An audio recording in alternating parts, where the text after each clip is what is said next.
हिंदी में यूपीएससी की तैयारी से संबंधित प्रोग्राम्स को देखने के लिए सब्सक्राइब करें स्टडी IQ IAS हिंदी। आप सभी का पुनः स्वागत है स्टडी IQ IAS के ऑनलाइन प्लेटफॉर्म पर। मेरा नाम है अभिषेक कुमार।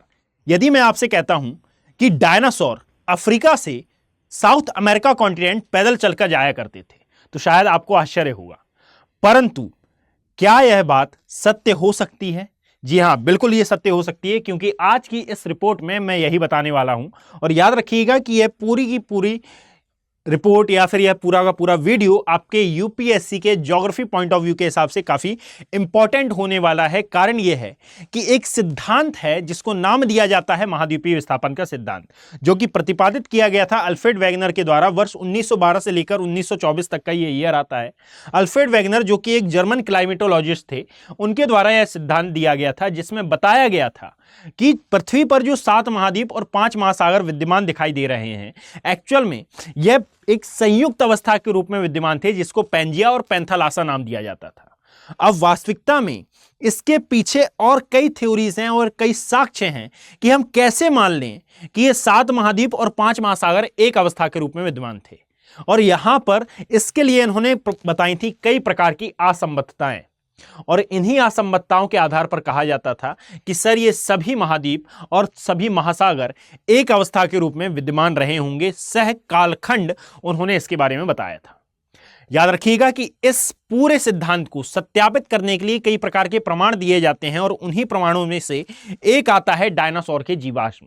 और यहां पर इस स्टडी के द्वारा, अर्थात यह जो न्यूज आई है, इस न्यूज के द्वारा यह पता चलता है, या फिर इस न्यूज के द्वारा यह जो हमारी प्लेट टेक्टोनिक थ्योरी, यदि आप बोल लें तो PTT इसको कॉल किया जाता है, या फिर कॉन्टिनेंटल ड्रिफ्ट थ्योरी CDT, इन दोनों ही सिद्धांतों को और अधिक दृढ़ता प्रदान हुई है और अधिक बल मिलता है कि सर हो ना हो, ये दोनों ही सिद्धांत कहीं ना कहीं बहुत हद तक सही है।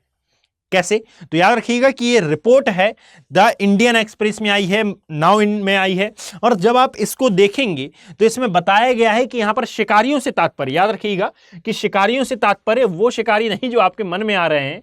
शिकारियों से यहां तात्पर्य है डायनासोर से, है ना। ये डायनासोर के पैरों के पदचिन्ह मिले हैं, और जब आप इस रिपोर्ट को पढ़ेंगे तो अंदर जीवाश्मों के बारे में भी अध्ययन किया हुआ है, अध्ययन संदर्भित है कि एक्चुअल में यहाँ पर पैरों के पदचिन्ह और साथ में पैरों के जीवाश्म भी यहाँ पर प्राप्त हुए हैं, जबड़े के जीवाश्म भी यहाँ पर प्राप्त हुए हैं। और इनके द्वारा यह पता चलता है कि वास्तविकता में ये डायनासोर अफ्रीका से साउथ अमेरिका कॉन्टिनेंट पैदल चलकर जाया करते थे। How is that possible? तो रिपोर्ट में आगे बताया गया है कि ये वैज्ञानिकों की एक अंतरराष्ट्रीय टीम ने यहां पर अध्ययन किया, और 260 मिलते जुलते डायनासोर के पैरों के पदचिन्ह उन्होंने जुटाई। ये बात मैं कहां की कर रहा हूं? तो 2 देश आते हैं एक्चुअल में पूरे वर्ल्ड में। जब आप वर्ल्ड मैप देखेंगे तो यहां पर आपको दिखाई देता है that is south America continent. South America को देखने पर यहां पर नजर आएगा दैट इज अफ्रीका महाद्वीप। यहां दिखाई देता है कैमरून, और इस वाले सेक्शन में दिखाई देता है ब्राजील। अब यदि आप इस मैप को जरा ध्यान से देखें, है ना, या फिर मैप पर हम 2 मिनट में बात करते हैं, तो क्रिटेशियस काल के ये पदचिन्ह हैं या फिर क्रिटेशियस काल के ये जीवाश्म हैं, और साथ में ये महाद्वीपों के एक होने की झलक देते हैं। याद रखिएगा दक्षिण अमेरिका और अफ्रीका की यहां पर बात की गई है। अब ये रिपोर्ट तो ऐसी है भाई कि यहां पर 3 प्रकार के डायनासोर के जीवाश्म मिले हैं, जिनमें से एक है थेरोपॉड, जिसकी इमेज आप देख सकते हैं। बेसिकली ये 3 पैरों वाला एक डायनासोर, 3 उंगलियों वाला एक डायनासोर था, इसके पैर में आप देख पाएंगे। फिर एक आता है सौरोपॉड्स, जो कि इस प्रकार का लंबी गर्दन वाला और मोटी गर्दन वाला एक जीव था, विशाल गाय इसकी गर्दन हुआ करती थी। और एक था आर्निथीशियन, है ना, जो कि इस प्रकार का आपको दिखाई दे रहा है। यदि मान लीजिए आपको इस पूरे वीडियो की PDF चाहिए हो तो आप मेरे Telegram handle geography bye Abhishek Kumar से इसको डाउनलोड कर सकते हैं।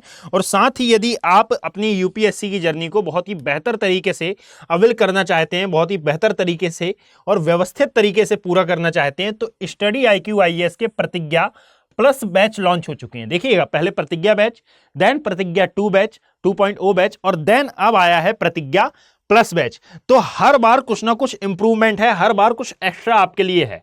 अब क्या है ये एक्स्ट्रा? तो जब आप देखेंगे तो प्रतिज्ञा प्लस का अर्थ होता है कि भाई आपकी यहां पर जो फीस आप पे करने वाले हैं AKB लाइव कोड के साथ, अर्थात दैट इज 24,999 रुपए ये फीस है ना, इसको आप पे करेंगे। और जब आप इसको पे करेंगे तो यहां पर आपको 37 टेस्ट मिलेंगे, और यदि इन 37 टेस्ट में आप रैंक 1 लेकर आते हैं तो प्रति हफ्ते आप 11,000 रुपए तक जीत सकते हैं। यानी कि यहां पर 37 इंटू आप 11,000 कर लीजिए, आपको मालूम चल जाएगा। 37 इंटू 11 आप कर लीजिए, आपको मालूम चल जाएगा कि ये कितना अमाउंट आपके अकाउंट में आएगा। कहने का तात्पर्य कि आप इस फीस को कितने बार अपने अकाउंट में पा सकते हैं, वो वाली यहां पर प्रिपरेशन है। अब ये वाले ऑफर्स क्यों निकालती है स्टडी IQ IAS हिंदी? तो यहां पर बेसिकली आप मोटिवेट रहें। इसको ऑफर को देने का मतलब ये नहीं है कि भाई एडमिशन लें आप। ऑफर को निकालने का मतलब यह है कि आप किसी भी हालत में मोटिवेट रहें और किसी भी हालत में जब आप इन बैचेस में एनरोल करें तो एक्चुअल में यह पढ़ने की ललक आपको बनी रहे। कारण क्या है कि कंपटीशन की भावना, समय के साथ कंपटीशन बढ़ रहा है, और यदि आपने यहां पर स्वयं को थोड़ा भी लूज किया, स्वयं को थोड़ा भी डिमोटिवेट किया, तो ये आपके आने वाले भविष्य के लिए बहुत ज्यादा हानिकारक हो सकता है। तो आप हमेशा मोटिवेट रहें, इवन हर वीक मोटिवेट रहें।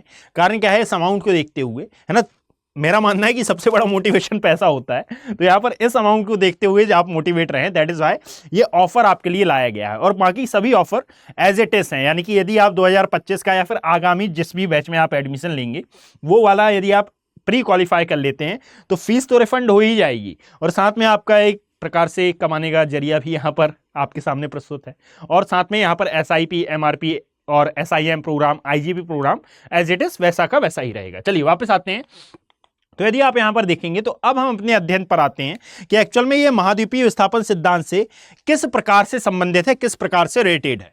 तो सबसे पहले तो महाद्वीपीय विस्थापन सिद्धांत हमको ये बताता है भाई कि वास्तविकता में ये सभी महाद्वीप एक अवस्था के रूप में विद्यमान थे। अब यदि यहां पर दो देशों की मैं बात कर रहा हूं तो यहां यह है हमारा south America continent. South America continent में जिस देश की बात हो रही है दैट इज ब्राजील, और ब्राजील का जो कोस्टल एरिया है दैट इज इस एरिया की ये बात कर रहे हैं। ये वही क्षेत्र है जो कि कालांतर में इस कैमरून वाले रीजन से जुड़ा हुआ था। अब मैं लिख रहा हूं, परंतु हाँ ये बात बिल्कुल सत्य है कि कैमरून इतने पूरे एरिया में नहीं फैला।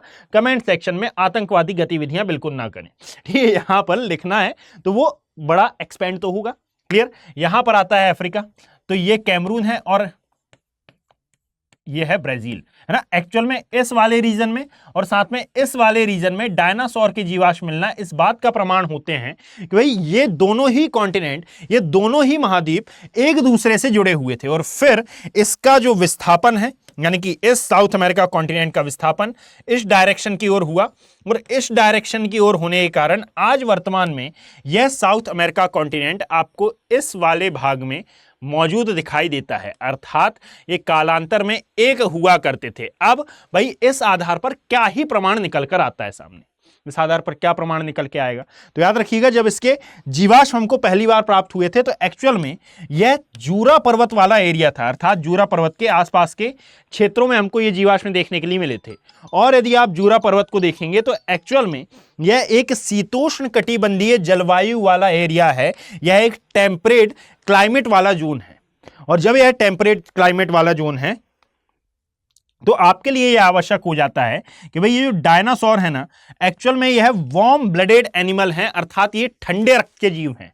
और इन ठंडे रक्त के जीवों का जीवाश्म किसी ऐसे क्षेत्र में मिलना जो कि शीतोष्ण कटिबंधीय जलवायु को दर्शाता है, एक प्रकार का प्रश्न चिन्ह लगाता था कि sir how is that possible कि यहां पर आपको शीतोष्ण कटिबंधीय एरिया में इन इन कोल्ड ब्लडेड एनिमल के जीवाश्म मिले। मैंने कोल्ड ही लिखा है, सॉरी, हाँ यहां पर मैंने गलत लिख दिया है, that is cold blooded animal, है ना। ये कोल्ड ब्लडेड एनिमल थे। तो यहां पर ठंडे रक्त के जीवों के जीवाश्म आपको ठंडे स्थान पर मिलना एक प्रकार का प्रश्न चिन्ह लगाता है भाई, क्योंकि यदि इनका तापमान पहले से ही कम था, इनके भीतर यदि पहले से तापमान की कमी थी तो ये और कम वाले तापमान में क्यों सरवाइव कर रहे हैं। बल्कि इनके जीवाश्म एक्चुअल में आपको प्राप्त होने थे ऐसे एरिया में जिसको हम कहते हैं उष्ण कटिबंधीय जलवायु वाला क्षेत्र या फिर ट्रॉपिकल क्लाइमेट वाला रीजन, यहां पर प्राप्त होने थे। यहां पर भी प्राप्त होते हैं, यहां पर भी हमें प्राप्त हुए, परंतु जो सबसे पहले प्राप्त हुए वो था जूरा पर्वत। और दैट इज वाई इनके काल को आपने नाम दिया है जुरासिक काल। और शायद इसीलिए आप इनसे संबंधित मूवीज में भी आपने नाम सुना होगा, जुरासिक एरा, जुरासिक पार्क, ये सब जो मूवीज हैं ये क्या बताती हैं कि इनके जीवाश्म सबसे पहले आपको जूरा पर्वत के आसपास मिले थे। और ऐसे ही जीवाश्म अब आपको इन तटीय क्षेत्रों में मिलना इस बात के सूचक हैं, इस बात के प्रमाण हैं कि सर हो ना हो ये वाले भाग कभी ना कभी एक दूसरे से जुड़े हुए थे। फिर संवहनीय धारा, प्लेट विवर्तनिकी सिद्धांत और अन्य सिद्धांतों के द्वारा इनमें अपसरण हुआ और अपसरण के द्वारा इसका जो फ्लो है ये एक्चुअल में हुआ इस डायरेक्शन में, अर्थात दैट इज वेस्टर्न डायरेक्शन में। और जैसे जैसे ये वेस्टर्न डायरेक्शन में फ्लो करता गया तो आज ये जिस अवस्था में मौजूद दिखाई दे रहा है तो यहां पर ये आया। अब इसका भी इंपैक्ट कुछ अलग था, अर्थात यहां पर जो प्लेट थी दैट इज कॉल्ड, इसको नाम दिया जाता है नज़्का प्लेट। ये हमारी नज़्का प्लेट, और इस नज़्का प्लेट का अभिसरण जब हुआ इस पैसिफिक ओशन की प्लेट में तो इसके द्वारा जिस माउंटेन का फॉर्मेशन हुआ इसको हम बोलते हैं कि वर्ल्ड का सबसे लार्जेस्ट माउंटेन है, दैट इज एंडीज माउंटेन, है ना। तो यहां पर इस पूरी की पूरी थ्योरी को सत्यता ऐसे ही सिद्धांतों के आधार पर मिलती है। अब ऐसा नहीं है कि केवल और केवल डायनासोर ही इसकी सत्यता देते हैं भाई, और भी कई चीजें हैं जिसको मैंने स्पेसिफिक, जब मैं इंडियन ज्योग्राफी करा रहा था वाईटी पर, वहां पर मैंने इसको पहले ही कवर करा रखा है। तो यदि आप यहां इस पूरी सीरीज को अटेंड करना चाहते हैं तो आप ज्योग्राफी बाय अभिषेक कुमार, ये तो मेरे टेलीग्राम हैंडल का नाम है, यहां पर आप स्टडी IQIS हिंदी के प्लेटफॉर्म पर जाकर इस पूरी की पूरी सीरीज को अटेंड कर सकते हैं। इंडियन ज्योग्राफी अभिषेक कुमार के नाम से यहां पर जब आप सर्च करेंगे तो ये आपको देखने के लिए मिलेगी।